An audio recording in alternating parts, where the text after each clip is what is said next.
దళితపేటలలో మౌలిక వసతులు కల్పించాలని, అదేవిధంగా భూ పంపిణీ రాష్ట్ర ప్రభుత్వం అమలు చేయాలని, ఇళ్ల స్థలాలు ఇల్లు ఇవ్వాలని, శ్మశానాలు ఇప్పటికే చాలా కబ్జైనాయి, వాటన్నిటినీ ప్రభుత్వం స్వాధీనం చేసి దళిత కాలనీలకు శ్మశానాలు ఏర్పాటు చేయాలని, వృద్ధాప్య వితంతు డప్పు కళాకారులకు రకరకాల ఉన్నటువంటి వితంతు పెన్షన్లు అమలు చేయాలని, మహిళలకు నెలకు 1500 రూపాయలు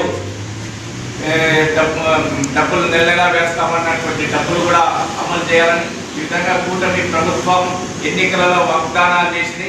ఆ వాగ్దానాలు ఏవో అమలు చేయటం లేదు. నిరుద్యోగ యువతీ యువకులకు నిరుద్యోగ వృత్తి కూడా అమలు చేస్తామన్నారు. కాబట్టి కార్మికులకు, అసంఘటిత కార్మికులకు సంక్షేమ పథకాలు ఇవ్వాలని, కనీస వేతనాలు అమలు చేయాలని, ఈ సమస్యలపైన ఈ నెల 24వ తారీఖున జిల్లా కలెక్టర్ కార్యాలయం వద్ద ధర్నా నిర్వహిస్తున్నాం.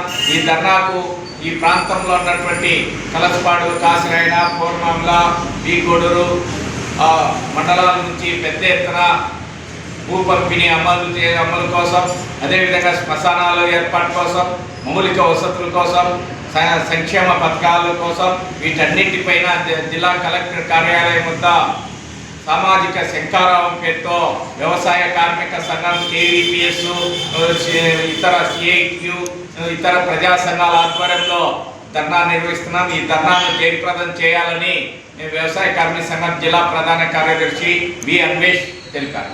ఈ కార్యక్రమంలో వ్యవసాయ కార్మిక సంఘం జిల్లా ఉపాధ్యక్షులు వీరయ్య, గురువయ్య, కలసపాడు మండల కార్యదర్శి లాజరస్, అదేవిధంగా పౌర్మాముల అధ్యక్ష కార్యదర్శులు సత్యమయ్య, వీరభద్రుడు, కాసినాయన మండలం కిరణ్ తదితరులు, కాసినాయన మండలం మండల అధ్యక్షులు వరికుంట్ల బాబు తదితరులు ఈ కార్యక్రమంలో పాల్గొన్నారు.